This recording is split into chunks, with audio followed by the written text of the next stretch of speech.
Halo, selamat malam. Berjumpa kembali bersama saya Wong Ganteng Sakdonyo. Mohon untuk tidak menyebutkan nama dan identitas dalam percakapan ini karena Siap. percakapan ini saya naikkan dalam konten YouTube. Gimana ini, Mbak? Iya, selamat malam Mas. Maaf ganggu. Gimana? Tadi kenapa aku telepon kan ada nenek sama kakek nggak berani telepon. Terus ini kakek sama nenek keluar, jadi berani telepon. Gimana?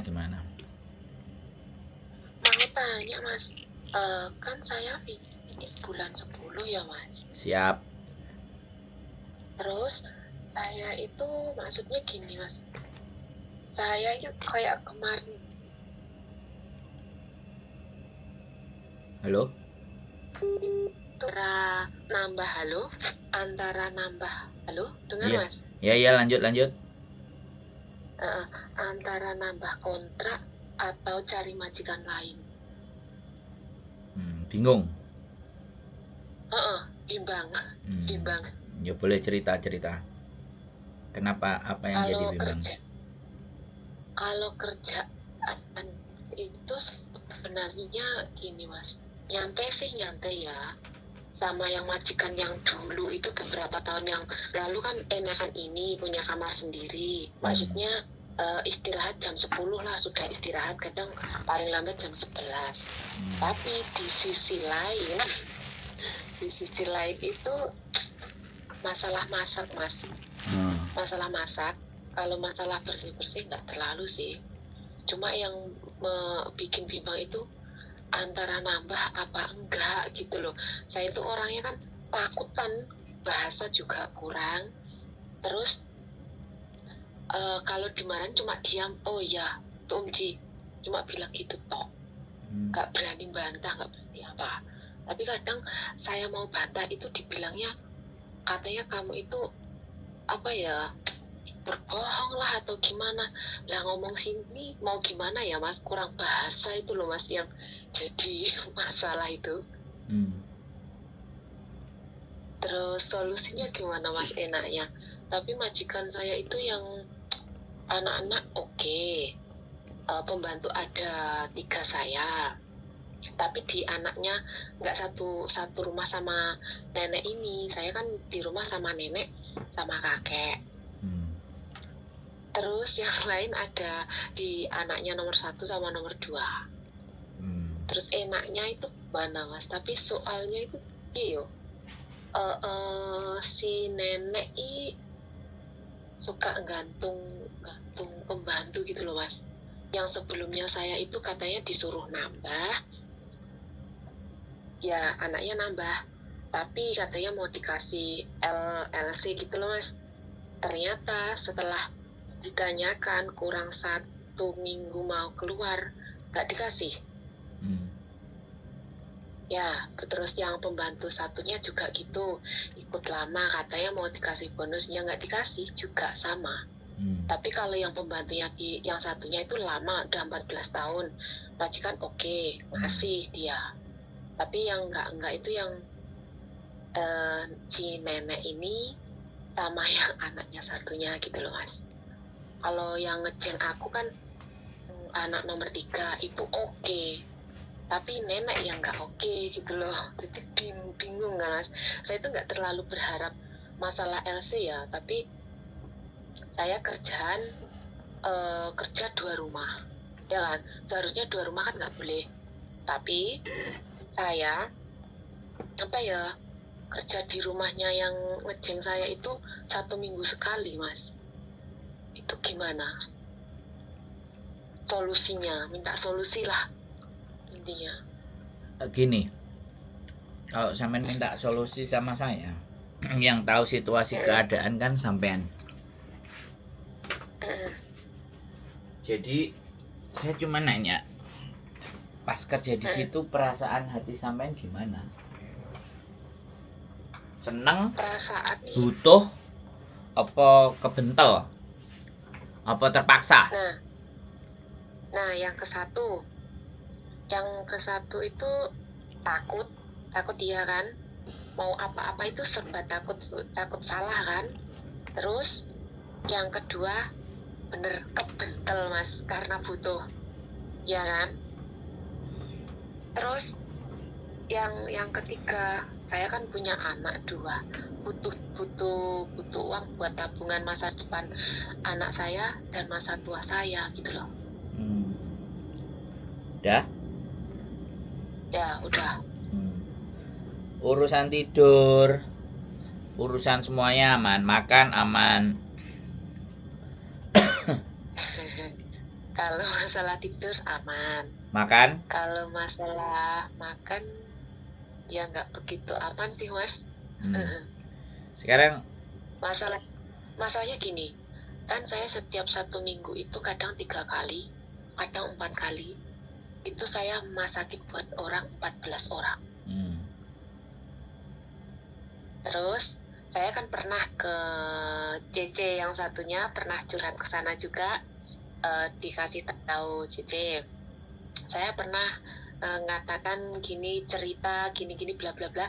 Terus CC bilang, keluarganya gimana? Kalau keluarganya, kalau itu ada kata-kata sopan yang saya butuhkan, sopan lah, sama Mbak tuh sopan. Kalau ada apa-apa itu bilang Emkoy, itu kan sopan banget menurut saya kan, daripada majikan saya yang dulu kan.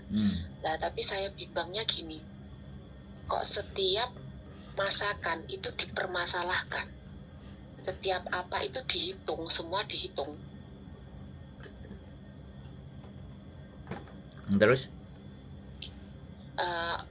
Seandainya masakin buat 14 orang, itu dihitung berapa biji itu sayap ayam, berapa biji. Nanti kalau kok nggak ada segini, loh kamu makan ya gitu. Kadang kan dia itu, nenek itu bicara gini, kamu ini di sini nggak ada kerjaan gitu. Jadi saya itu ya ampun, oke lah, aku manut karena aku butuh, ya kan.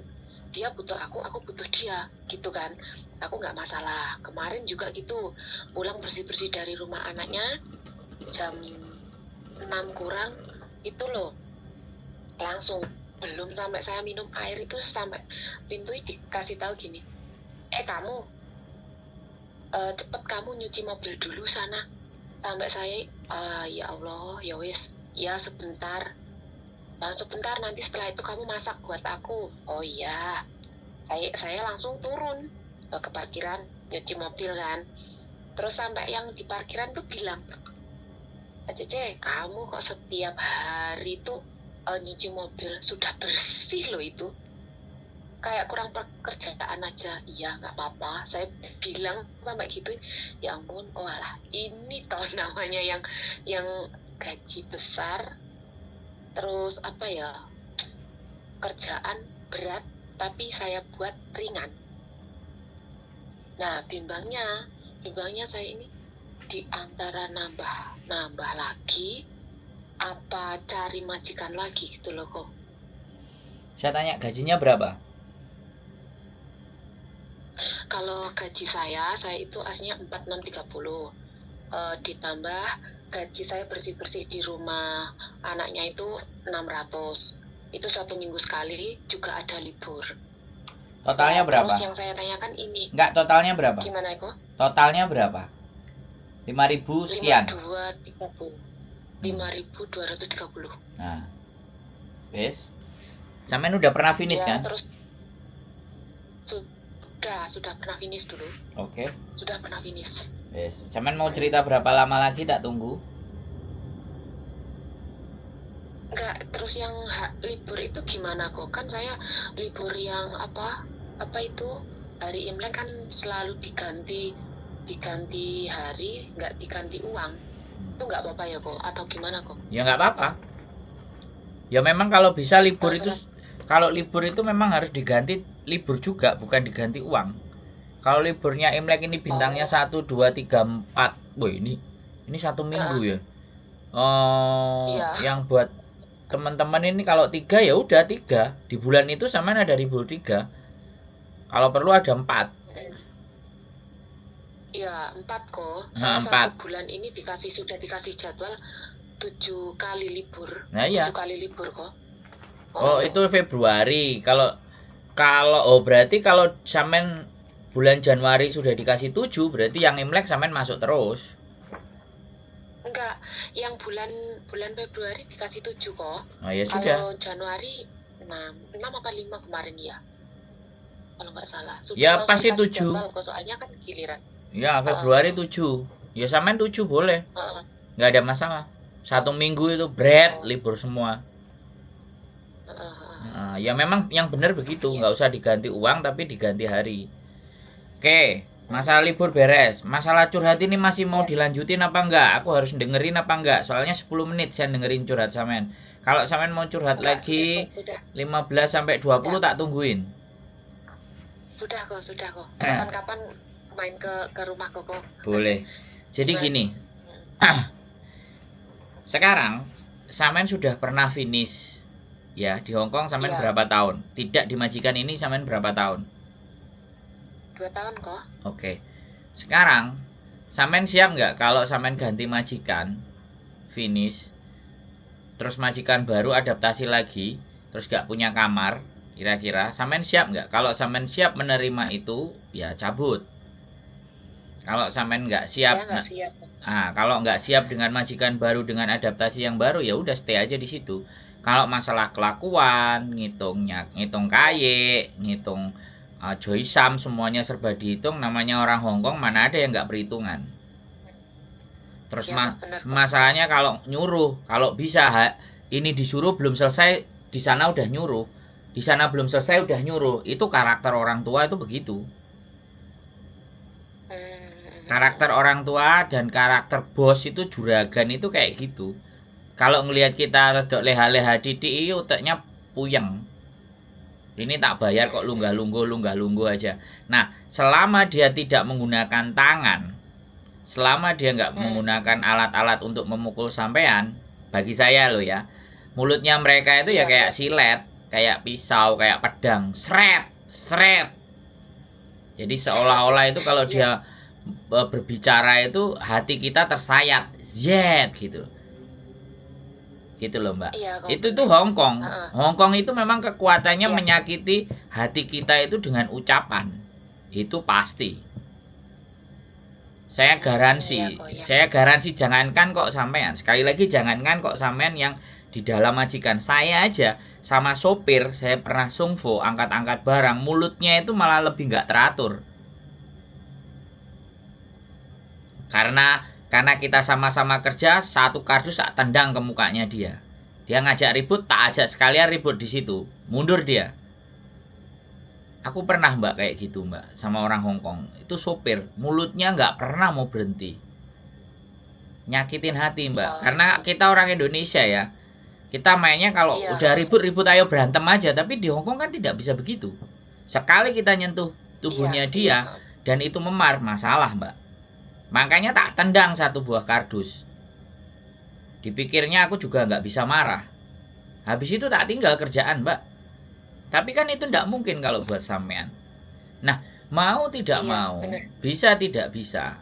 Telinganya sampean itu sudah nggak bisa dengar. Harusnya tidak perlu mendengarkan mulut-mulutnya mereka secara dalam. Didengerin ya, hoa oke, Tomci oke, Tantan Chan, oke. Mau masak 15-14 atasi aja semuanya. Lama-lama orang ngamuk itu juga pusing ya, pegel. Yang penting kan tidur enak, sampean punya kamar, ya kan. Kalau masalah pekerjaan semuanya berat. Cuman kalau sampean mikirin mulutnya nenek, ya sampean sakit.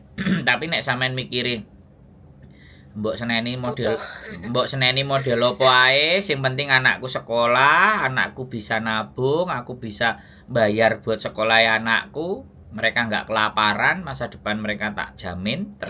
Nah, jadi cara berpikirnya yang dibalik sebenarnya. Jadi, jadi terkadang kita itu yang ngosoki WC, anakku sarjana.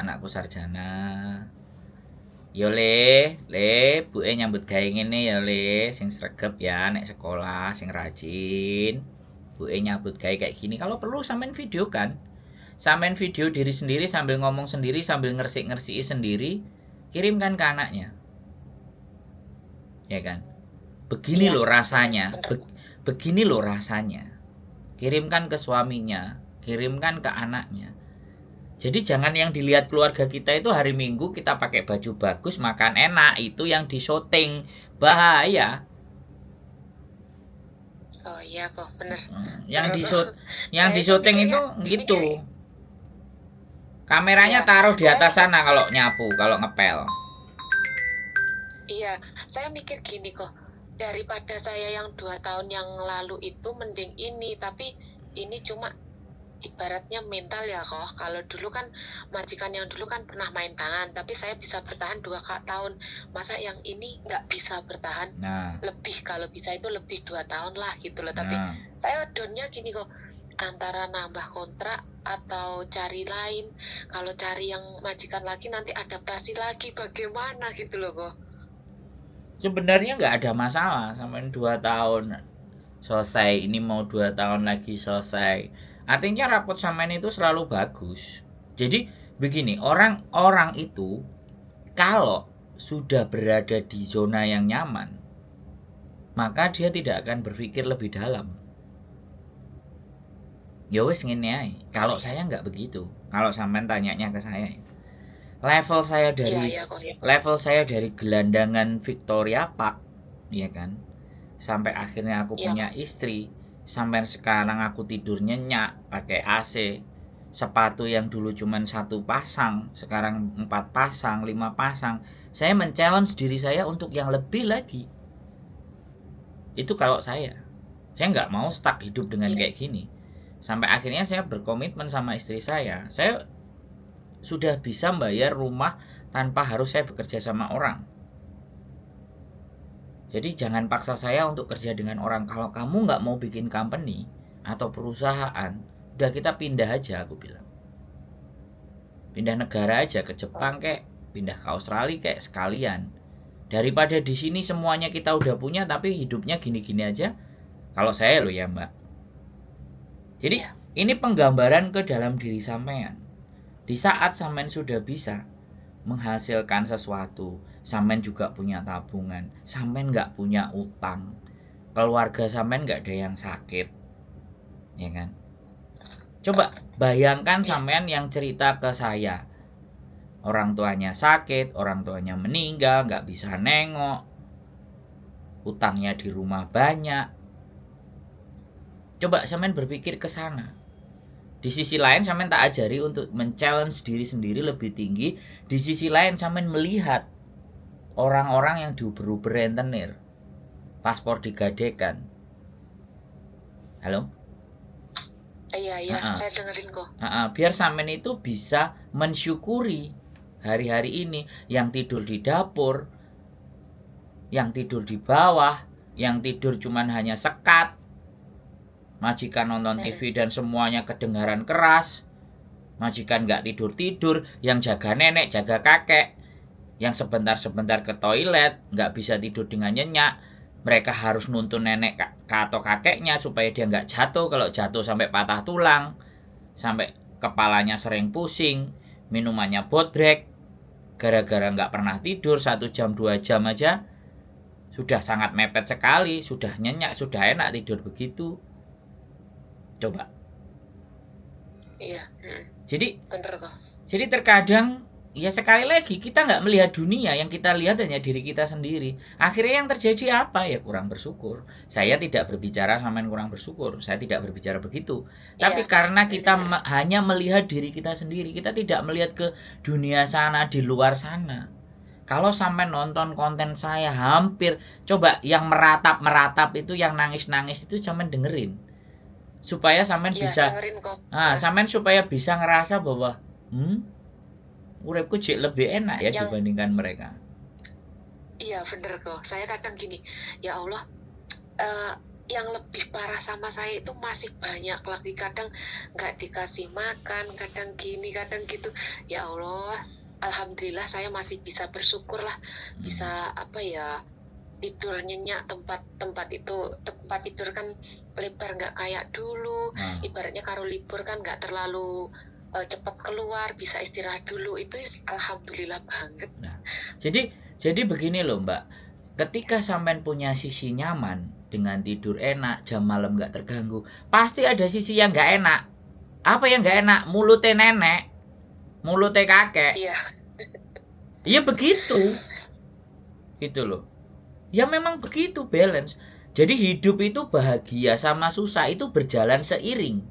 Tinggal kita itu lebih meresapi yang mana? Lebih meresapi yang susahnya atau meresapi yang bahagianya. Makanya saya dulu waktu jadi mahasiswa kuliah jauh dari rumah, bekal saya itu cuma 50.000 gimana caranya hidup 2 minggu di Surabaya.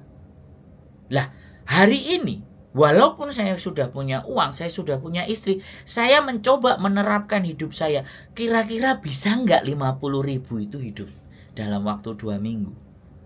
Walaupun standarnya mungkin 50.000 ya enggak. Makanya yang ada saja, nggak usah beli di restoran. Aku selalu ngomong sama bojoku. Aku loh, nggak mbok ingoni, kamu kasih roti tawar aja 1. Semua yang kamu belanja ini kamu jangan belanja seminggu aja tak habisin semua yang ada di sini. Aku sering ngomong sekali sama istriku kayak gitu. Karena dalam rangka saya ingin gini loh. Bagaimana caranya hidupnya itu serba terbatas tapi bahagia? Enggak semua orang bisa seperti itu loh, Mbak. Iya bener. Enggak bisa semua orang. Tapi begitu kita bisa, rasa syukur kita itu besar. Jadi kalau saya punya istri, uang saya bawa semuanya. Kamu mau ambil semua, kasih saya Pak Tadong aja. Kalau ada orang minta dibantu mau ke sana, aku kan butuh transport. Dah kasih aja itu aku. Aku ready, Mbak. Aku siap. Dengan kenyataan yang buruk dan pahit pun aku tuh siap. Karena itu akan menjadikan diriku jauh lebih kuat, Mbak. Yang nggak bisa orang itu hidup terbatas tapi bahagia. Kalau katanya Gus Plus, hati senang walaupun uang tak pegang. Nah itu tidak banyak orang bisa merasa seperti itu. Makanya saya belajarnya itu hidup stoikisme. Jadi hidup dengan berpikir yang sebaliknya. Jadi istri saya tak belajarin gimana kalau kita hidup itu kita memang berdua ya gelasnya cuma 2, piringnya ya cuma 2, ya kan? Kursinya ya cuma 2, bantalnya cuma 2, semuanya serba 2, sepatunya 1 saja, bisa nggak? Itu kan sederhana. Ya tapi sekali lagi kehidupan orang itu bisa memilih. Makanya kalau sampean boleh menilai, yang saya dengerin ini kan keluhan. Yang saya dengerin di telepon ini kan masalah. Ya kan? Tapi kenapa kok saya senang dengerin masalah? Selain saya punya pengetahuan, saya percaya diri punya pengetahuan untuk membuat mereka jauh lebih tenang. Saya juga ngerasa ternyata hidup saya jauh lebih enak. Juga memberikan motivasi untuk yang lain gitu tuh. Saya itu justru kalau sehari gak ngomong stres, Mbak. Berat badan saya pernah turun 12 kilo gara-gara seharian itu saya kerja tok gak ada ngomongnya. Bojoku sampai kamu kok sampai kurus. Ya kan kamu nyuruh aku kerja. Kerja yang tidak di passionku. Ya wis lah resign aja. Oke. Kamu kan minta uang banyak. Ya sudah saya kerja 2. Waktu buat dia nggak ada. Nah sekarang istri saya yang kerja di restoran, saya kerja di rumah coba. Ya kan kayak gitu loh, Mbak. Saya itu nerima telepon dari teman-teman, itu bagian dari kerja saya. Jadi kesenangan saya gunakan untuk pekerja, saya jadikan pekerjaan saya. Jadi biar ketika saya bekerja, saya tidak merasa bekerja karena saya senang. Ini bisa membantu orang lain. Nah, saya tidak hanya ngomong kayak gini ya, di sela-sela orang yang nggak telepon, saya dengerin, Mbak. Dengerin ustadz ngomong, dengerin ngaji filsafat, dengerin bagaimana konsep kehidupan di masa mendatang, dengerin dunia di era hari ini bagaimana, terus lihat sosial medianya teman-teman, melobi, ya kan, dibohongin sama aplikasi, ya kan, aku dengerin, aku ngeliatin, ada yang anak break interminate, ada yang kena kasus rentenir, bagaimana ini mau diperkarakan. Semua saya masukkan ke dalam otak saya.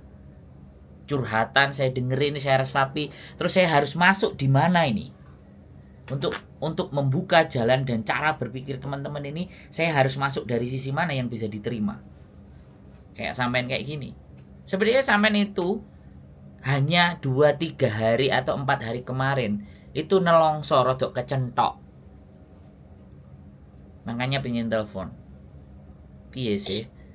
Aku iki piye sih sakjane? Saya kemarin lah saya itu sampai gini kok. Kudu tak tinggal geret koper, tak tinggal golek liyane lek panggah ngene. Kadang gitu kok. Tapi saya pikir gini, saya itu takutnya gini nanti adaptasi lebih parah lagi atau gimana ya. Saya kan butuh duit cuma gitu kok. Terus ya ampun, mungkin ini cobaan. Mungkin pikiran si nenek lagi ada masalah lah, dilampiaskan ke saya gitu. Kan? Cuma ya wis oke lah gitu kan. kecentok Mbak. Beberapa hari kemarin ini sampean kecentok. Atine kena. Kena silet sret pisan. Dijarno sik sret ping pindho kok gak biasa nih. Aku diseneni kon koyo ngene kan. Bimbang sampean akhirnya neklek. Makanya sampean kudu koncoan karo aku ben energinya strong terus. Iya sering dengerin aku kok. Nah iya. Sering dengerin aku juga sama Aceh itu sering aku dengerin kok. Terus ini juga saya mau minta doa kok, semoga teman saya dulu yang satu PT kemungkinan kok udah dengar apa belum yang kemarin jatuh itu kok? Jatuh kemana? Yang jatuh di Taiwan itu kok. Oh, ini aku belum tahu ini berita ini. Terus lanjut. Nama? Iya, minta doanya semoga pemulangan jenazah minggu depan diberi kelancaran, yang di Indo diberi kesehatan, ketabahan keluarganya. Amin. Terus pesan buat KC yang lain, kalau ada masalah tolong sharing ke siapa yang bisa diajak bicara, jangan dipendam sendiri. Ya. Cuma itu kok pesennya. Biar nggak bunuh diri. Saya sudah saya tahu semua tentang KC itu, emang satu PT dulu kok, terus udah kayak keluarga sendiri. Rencana kan Lebaran Cina ini mau kumpul kan, tapi ya wallahu a'lam itu tadi nggak tahu ada masalah apa. Emang dia dari dulu itu orangnya tertutup kok, nggak pernah kasih tahu teman kalau ada masalah. Cuma gitu kok. Terus akhirnya jatuh. Minta doanya buat teman. Iya, minta doanya sama teman-teman, sama keluarga yang lain. Siap. Nah, makanya kalau dia itu nonton konten saya, mungkin berpikir ulang. Waduh, pede sekali saya kan. Ya. Saya pede sekali, Mbak. Justru yang kayak gitu itu kalau bisa dicegah. Ya kan? Makanya yang menjadi bagi saya, kalau ada sesuatu yang baik itu orang itu berat untuk share. Share hal-hal yang baik itu sangat berat. Karena untungku opo nek aku nge-share. Ya kan? Karena keyakinannya cuman uang, keyakinan hanya benefit. Hidup yang hanya dipikir untungku opo. Kalau kita hidup yang kita pikir untungnya apa, niscaya kita itu akan menjadi orang yang gampang mengeluh.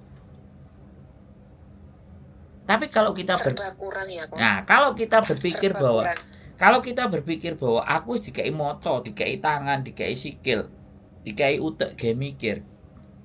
Terus apa yang aku lakukan membuat orang lain menjadi bermanfaat dan senang? Aku yakin orang itu akan jauh dari stres.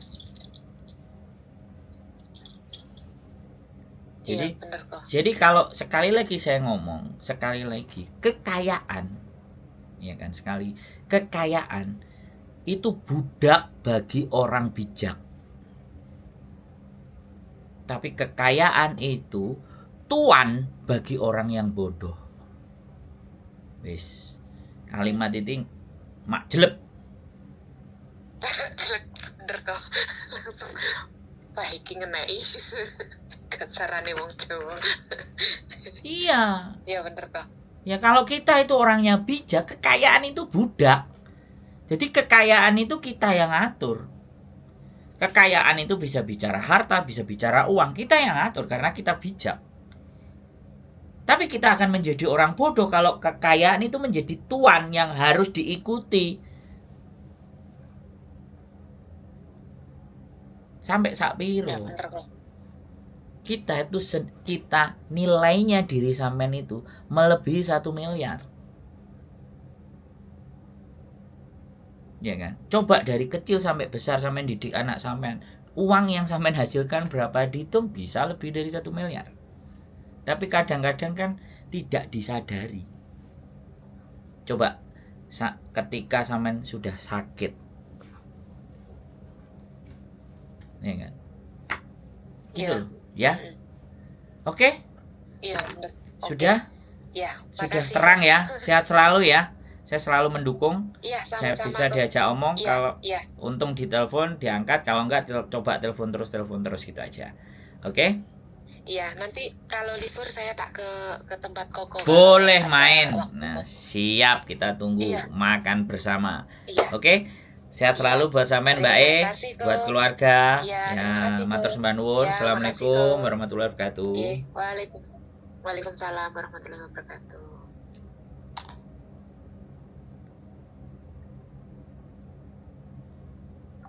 Oke teman-teman semuanya, nggak apa-apa ya. Kalau mumet silahkan telepon. Oke, keep stay tune my YouTube channel and see you next video. Bye bye.